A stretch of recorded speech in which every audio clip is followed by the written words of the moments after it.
Pension family ID से परिवार पहचान पत्र से लगना शुरू हो चुकी है। परिवार पहचान पत्र के पोर्टल पर बुढ़ापा पेंशन का लिंक एक्टिवेट हो चुका है। अब दोस्तों आपको घबराने की बिल्कुल भी ज़रूरत नहीं है।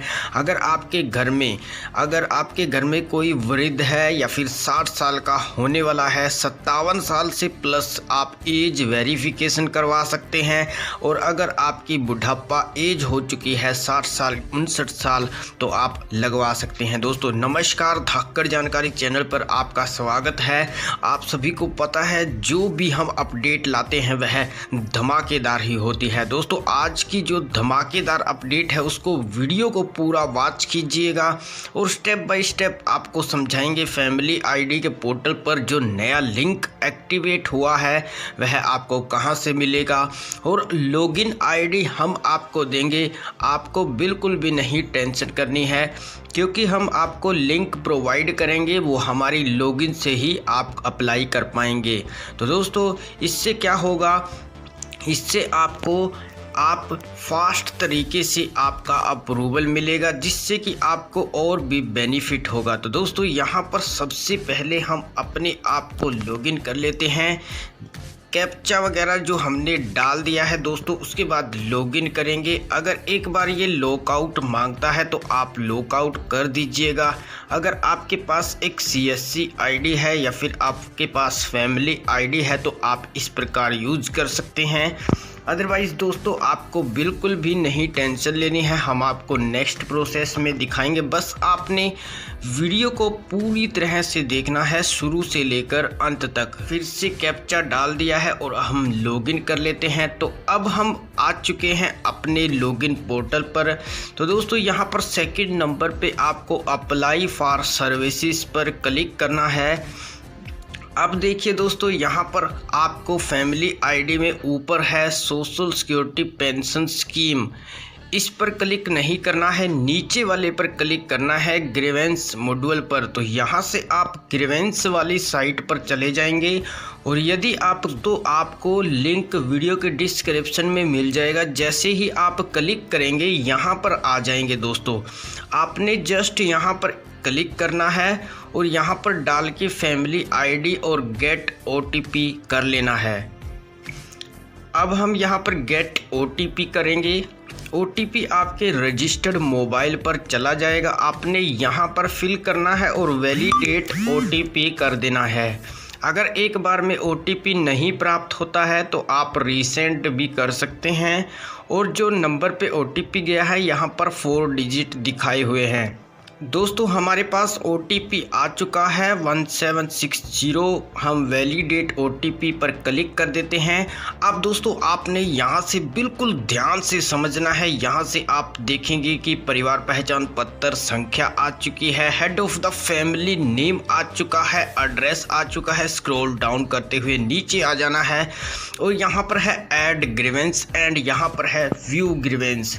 व्यू ग्रीवेंस में आपको जो भी ग्रीवेंस डाले होंगे, जिनका भी अप्रूवल या रिजेक्शन आपको मिला होगा वो सब यहाँ पर आ जाएगा।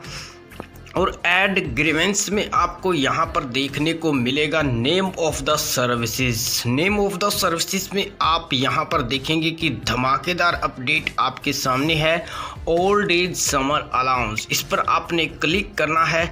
जैसे ही दोस्तों इस पर आप क्लिक करेंगे तो ग्रीवेंस टाइप लेना है। अब देखिए दोस्तों यहाँ पर जो पॉइंट है आपको कोई नहीं समझाएगा इनके बारे में, जो हमने आपको समझा दिया है। दोस्तों यहाँ से बिल्कुल ध्यान से समझिए। सबसे पहला point, age DOB is incorrect. और नंबर 2 पे है I am eligible and my pension is not started yet. Number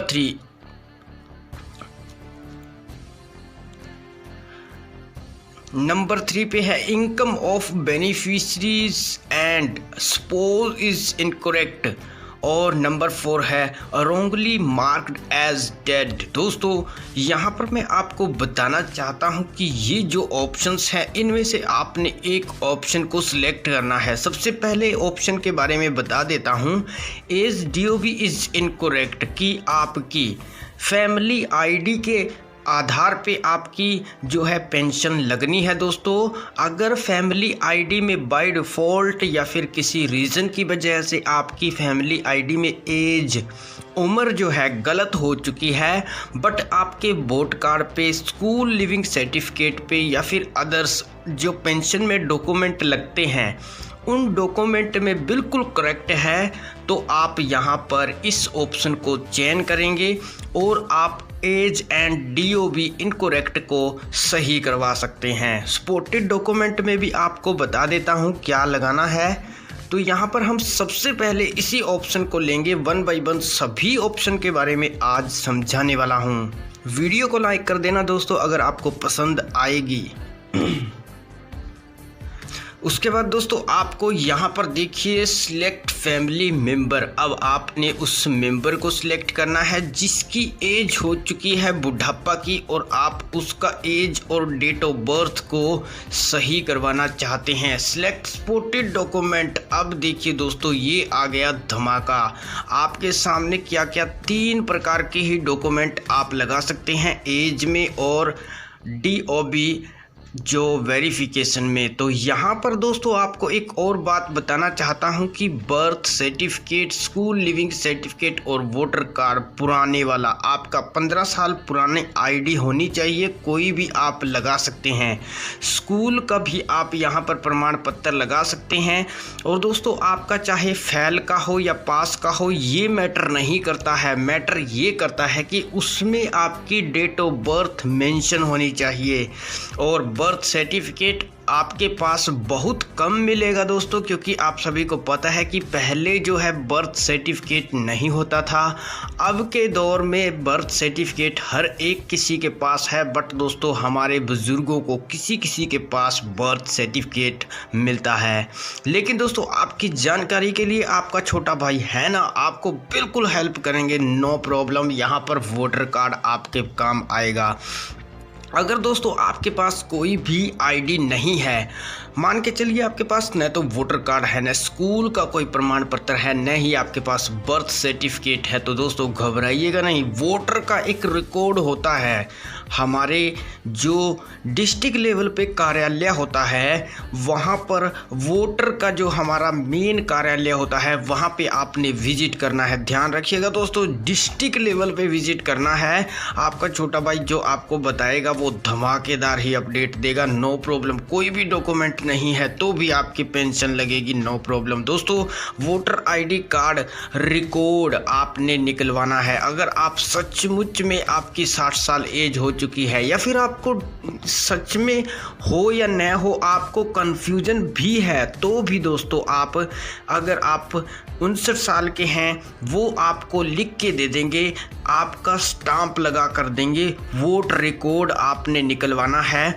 और अगर आप कहेंगे कि वोट रिकॉर्ड के लिए कैसे आप अप्लाई कर सकते हैं, कैसे हम ऑफलाइन कर सकते हैं या ऑनलाइन कर सकते हैं, और क्या उसमें फ़ीस होती है, किस प्रकार फीस कटानी होती है, उसका अलग प्रोसेस है दोस्तों, वो आपके लिए ज़रूर वीडियो बनाएंगे। कमेंट बॉक्स में अपनी राय दे देना, नो प्रॉब्लम। घर बैठे ही आपको सारी जानकारी मिल जाएगी वोट रिकॉर्ड कैसे निकलवाया जाता है। दोस्तों अगर वोटर कार्ड आपके पास पुराने वाला है तो उसमें आप काउंट कीजिएगा एज और वो आप यहाँ पर चयन कीजिएगा। वीडियो काफ़ी लंबा हो जाएगा लेकिन महत्वपूर्ण आपको जानकारी देंगे। दोस्तों यहाँ पर कोई भी डॉक्यूमेंट आप सिलेक्ट कर सकते हैं, यहाँ पर आपने अपलोड करना है और डिस्क्रिप्शन आप यहाँ पर अपनी तरफ से 200 वर्ड का लिख सकते हैं, 200 या 200 से कम वर्ड का। इसमें आप लिख सकते हैं कि हमारी जो एज है वह वेरिफिकेशन के लिए की जाए, हमारी एज की जांच पड़ताल की जाए। हमने अच्छे तरीके से डॉक्यूमेंट लगा दिया है और अच्छे तरीके से हमने सब कुछ देख लिया है। अगर हम इसमें गलत पाए जाते हैं तो आप हम पे जो उसका खामियाजा वगैरह है हम खुद ही भुगतेंगे, ये वगैरह आप लिख सकते हैं और सबमिट कर दीजिएगा। उसके बाद दोस्तों नेक्स्ट हमारा जो सेकंड ऑप्शन है वह है eligible and my pension is not started yet. इसका मतलब आप समझदार सब्सक्राइबर हैं ही। इसका मतलब है दोस्तों कि मैं एलिजिबल हूं पेंशन के लिए, बट मेरी पेंशन अभी तक स्टार्ट नहीं हुई है। क्या है कि दोस्तों कई बार आपकी डॉक्यूमेंट वेरिफिकेशन भी हो जाती है, एज वेरिफिकेशन भी हो जाती है, आपके अधिकारी भी बुला लेते हैं आपको, फिर भी आपकी पेंशन नहीं लगती है। कई बार कुछ सिस्टम में गड़बड़ हो जाती है। मुख्यमंत्री जी ने कल एक भाषण दिया है, उसमें स्वयं बताया है कि हम किसी के साथ जो गलत नहीं करना चाहते, हमारे मन में ऐसा कुछ नहीं है। उन्होंने मौखिक रूप से कल भाषण में दिया था, वो बोल रहे थे कि सिस्टम से गड़बड़ी हो जाती है, मशीनों से गड़बड़ी हो जाती है, तो वो किसी के साथ गलत नहीं करते हैं। वही काम है दोस्तों कि यहाँ पर अगर आपके डॉक्यूमेंट तक की वेरिफिकेशन भी हो जाए तो भी आपकी पेंशन न लगे, तो आप ये सेकंड ऑप्शन का चयन कर सकते हैं। और या फिर आपको लगता है कि आप एलिजिबल हैं बट अभी तक आपकी पेंशन नहीं लगी है, तो वो भी आप यहाँ पर सिलेक्ट कर सकते हैं। तो दोस्तों उसके बाद आपने यहाँ से मेंबर को सिलेक्ट कर लेना है, जैसे कि हमने सिलेक्ट किया हुआ है। उसके बाद दोस्तों यहाँ पर कुछ एरर भी चल रहा है मुझे लगता है, क्योंकि यहाँ पर सपोर्टेड डॉक्यूमेंट जरूर मांगता। वही सेम प्रोसेस था दोस्तों, voter card, school leaving certificate, जन्म प्रमाण पत्र, और यहाँ पर डिस्क्रिप्शन नीचे आप टाइप कर दीजिएगा अपने हिसाब से और उसके बाद सबमिट कर दीजिएगा। दोस्तों यहाँ पर है देखिए सपोर्टेड डॉक्यूमेंट नीचे आ चुका है। अपलोड करने के लिए आप यहाँ पर अपलोड कर सकते हैं। उसके बाद नीचे देखिए यहाँ पर डिस्क्रिप्शन है और यहाँ से सबमिट कर दीजिएगा। इसके अलावा दोस्तों अब आपके लिए यहाँ पर है third option, income of beneficiary and suppose is incorrect. यहाँ पर जो बेनिफिशियरी है उसकी इनकम गलत हो चुकी है या फिर उसकी ज़्यादा भर दी गई है 3 लाख तक। अब मुख्यमंत्री जी ने अनाउंसमेंट किया है दोस्तों कि अगर आप हरियाणा में हैं और 3 लाख तक आपकी इनकम है तो भी आप पेंशन के हकदार हैं। यहाँ पर सपोज इज़ इनकरेक्ट, यदि आपको लगता है कि आपका जो सपोज नेम है वह भी गलत हो चुका है तो भी आप यहाँ पर इसी ऑप्शन का चयन करेंगे दोस्तों। उसके बाद आप यहाँ पर देखिए उसी मेंबर का नाम सिर्फ शो करेगा जिसकी 60 साल उम्र हो चुकी है। हमारे यहाँ पर केस में एक ही मेंबर है तो उसको हमने सिलेक्ट कर लिया है इंटर न्यू इनकम। और यहाँ पर देखिए दोस्तों ब्रैकेट में दिया हुआ है ओल्ड इनकम, लेकिन ये 0 है, ये बिल्कुल सही है। यहाँ तक कि इनकी पेंशन भी लग चुकी है जिस मेंबर को हमने सिलेक्ट किया है। हम जस्ट आपको समझाने के लिए दिखा रहे हैं दोस्तों। यहाँ पर 0 है, लेकिन आपकी ज़्यादा इनकम होगी तो आप अगर इनकम को सिलेक्ट कर रहे हैं तो जायज़ सी बात है दोस्तों, आपकी यहाँ पर 50,000, लाख, 1.5 लाख हो सकती है इनकी, और साथ में अदर मेंबर होके आपकी 3 लाख से भी ऊपर टप चुकी है तो आप यहाँ पर नॉट एलिजिबल होंगे। इसीलिए आप यहाँ पे आके रिक्वेस्ट कर सकते हैं अगर आपकी इनकम कम है तो, एक्चुअल में कम है तो दोस्तों। तो यहाँ पर आप इसको सिलेक्ट करने के बाद न्यू आपने यहाँ पर इनकम डाल देनी है, एनीथिंग कुछ भी आप यहाँ पर अपने हिसाब से डाल दीजिएगा, जैसे कि 30,000 हम यहाँ पर डाल देते हैं। उसके बाद दोस्तों आपने स्क्रॉल डाउन करना है और यहाँ से फिर से आपने एक सपोर्टेड डॉक्यूमेंट लगाना है। अगर आप देखिए यहाँ पर सपोर्टेड डॉक्यूमेंट है salary slip, salary certificate, ITR form 16।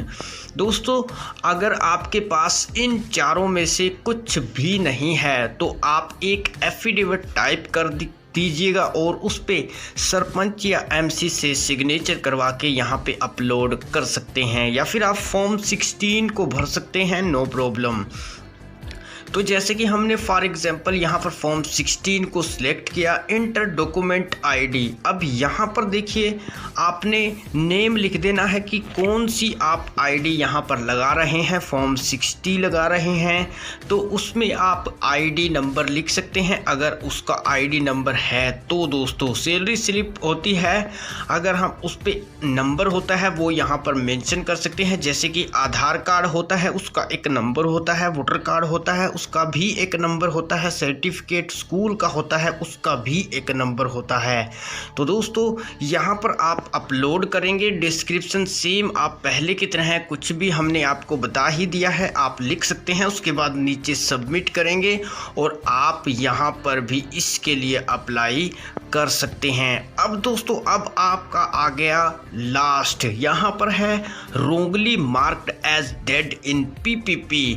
इसका मतलब आपको बता देता हूँ, लेकिन उससे पहले छोटी सी रिक्वेस्ट है, अभी तक आपने देखिए वीडियो को लाइक नहीं किया है, नीचे आपको वीडियो को लाइक कर दीजिए और चैनल को भी सब्सक्राइब कर लीजिए। दोस्तों इसका मतलब है कि हम परिवार पहचान पत्र में गलती से डेड दिखा दिए गए हैं, रोंगली मार्क्ड एज डेड इन पीपीपी। परिवार पहचान पत्र में हमें मार्क्ड कर दिया गया है, डेड घोषित कर दिया गया है।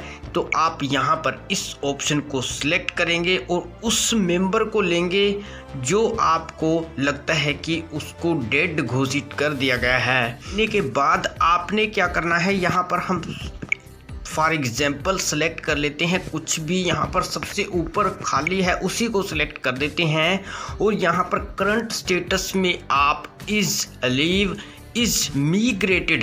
अब अगर आप अगर सिंपल आईडी है दोस्तों, अगर आप सिटीजन आईडी से कई बार आप कुछ यूज़ कर रहे होते हैं, तो क्योंकि सिटीजन को ही आपको मिला हुआ है मिग्रेटेड का ऑप्शन, लॉगिन आईडी में कहीं नहीं है दोस्तों मिग्रेटेड। लॉगिन आईडी में स्प्लिट है, इज मार्क एज डेड है। बट अगर आप सिटीजन हैं, सिटीजन आईडी से करते हैं तो आपको अवेलेबल होता है जो ऑप्शन हम आपको सेकंड नंबर पे दिखा रहे हैं, वो ऑप्शन की हम बात कर रहे हैं। लेकिन दोस्तों अब आपने अगर आपसे वो हुआ है, आपसे गलती हुई है कि मिग्रेटेड हो गया, तो आप ये सेकंड ऑप्शन चूज करेंगे। अगर दोस्तों आपने जो लॉगिन आईडी से किया है अप्लाई, या फिर आपसे गलती से हुआ है मार्क एज डेड, तो आप मार्क एज अलीव की जगह है इज अलीव, यानी कि अभी ये जिंदा हैं, तो आप ये सिलेक्ट करेंगे।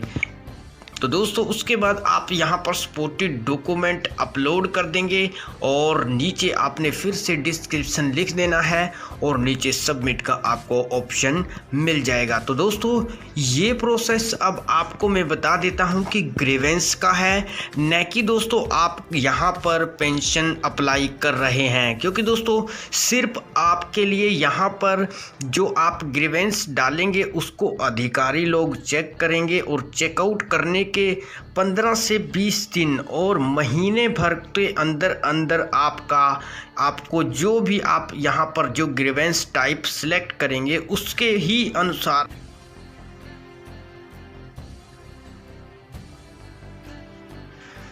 और दोस्तों कांटेक्ट करने के बाद आपको जहाँ कहीं भी वह बुला भी सकते हैं। और जब आपको बुलाया जाए तो दोस्तों आप वही डॉक्यूमेंट साथ में लेके जाइएगा जो भी ऑप्शन आपने यहाँ पर सिलेक्ट किया हुआ है। और दोस्तों फिर आपकी वहाँ पे वेरिफिकेशन होगी और जैसे ही आपकी वेरिफिकेशन डन हो जाएगी तो दोस्तों आपको उसका जो बेनिफिट है पेंशन का मिल जाएगा। दोस्तों कोई भी मन में कंफ्यूजन है नीचे आप कमेंट बॉक्स है, कमेंट कर दीजिए। बाकी दोस्तों आपकी हेल्प के लिए हम सदा खड़े हैं, सदा खड़े रहेंगे और सदा आपके लिए ऐसे ही वीडियो डालते रहेंगे। बुढ़ापा पेंशन का ये एक ग्रीवेंस पोर्टल है, फिर से आपको थोड़ी और जानकारी देना चाहूँगा। यहाँ से सिर्फ आप अपनी रिक्वेस्ट ही डाल सकते हैं, न कि यहाँ से आप बुढ़ापा पेंशन अप्लाई कर रहे हैं। आपको सिर्फ ग्रीवेंस डालना है और 1 महीने के अंदर आपका सोल आउट हो जाएगा। उसके बाद दोस्तों 1 महीने और लगेगा। जिस दिन आपका ये सोल हो गया उसी दिन से 1 महीना और लगेगा, आपकी बुढ़ापा पेंशन चालू कर दी जाएगी। फिर दोस्तों आपका ग्रीवेंस अप्रूव होते ही उसके बाद जो प्रोसेस गवर्नमेंट का है वो हमने आई बटन पर दे दिया है। इसके बाद का प्रोसेस अगर आप देखना चाहते हैं, हमने अंत में भी आपके लिए राइट साइड में वीडियो दे दूंगा, आप उसको ज़रूर देखिएगा। बाकी दोस्तों चैनल पर नए हैं सब्सक्राइब कर लीजिए। हरियाणा से रिलेटेड धमाकेदार से धमाकेदार न्यूज़ डालते रहते हैं। धन्यवाद दोस्तों, आज की वीडियो में इतना ही।